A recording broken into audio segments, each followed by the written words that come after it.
ang dilim? Ba't ang dilim ng camera ko, daddy? Bakit madilim? Bakit? Ayos lang. Bakit madilim siya? Ayos lang. Hi guys.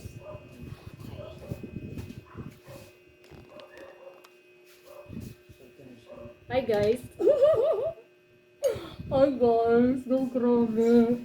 Mukbang nunalot. Oh lala. Yes guys.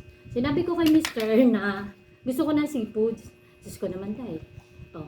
Sabi ko taga-konti lang yung mga hipon. So ang ating seafood mukbang ay hipon, alimasag, pusit, and ang dito clams na maliit. Naku, napakaangang. Ayan guys. Clams and the tahong. Oh guys, ako na nagawa ng aking sauce. Napakaanghang. Minix-mix ko na lahat ng kain, paprika, butter. And then meron pa tayong soup na tahong. Good luck to us.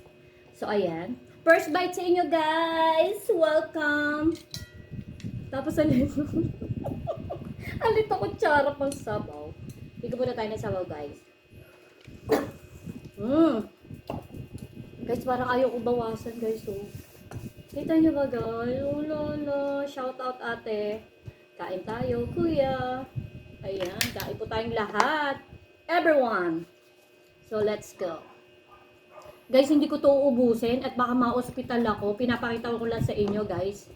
Tagigisa lang yan. Unahin muna natin ang hipon. Diyos ko, baka naman ma-hospital tayo. Clean hands. Clean hands. Nagagalit na yung doggy ko. Madilim ba, guys? Madilim ba? Madilim ba? Madilim ba, guys? Madilim ba? Yan. Yan. Kain tayo. Mukbang vlog to, guys. Mukbang. Siyempre, may katabi ako. Solo ko na lang. Hindi ko papakita si Habi. Sarap ng hipon, kanis. Ako sa inyo, magbumukbang na lang sa bayan na ang mahal kaya sa restaurant. Tapos wala tayo isang tahong. Parang payat. Payat ba to? Dad, kuha ka. Kuha ka. Tikman mo maanghang.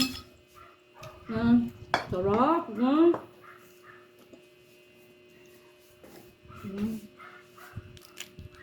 Wala, small but terrible, guys. Oh. Si Dad daw, sinisip-sip lang to. Ay, wala laman naanghang. Nasagyan ako, guys, sa anghang. Sarap. Pinaka-favorite ko dito yung hipon. Wala, nakadalawang bite na ang aking asawa. So, ayan guys, mag-e-end ako ng aking mini mukbang. Hindi ko kaya ubusin to. Pinapakita ko lang sa'yo. Pinapatakan ko lang kayo. Char. Hindi. Good vibes lang guys. Ayun mura lang. Mag-ganyan na lang ako sa bahay kaysa umorder ka sa restaurant. Bye everyone.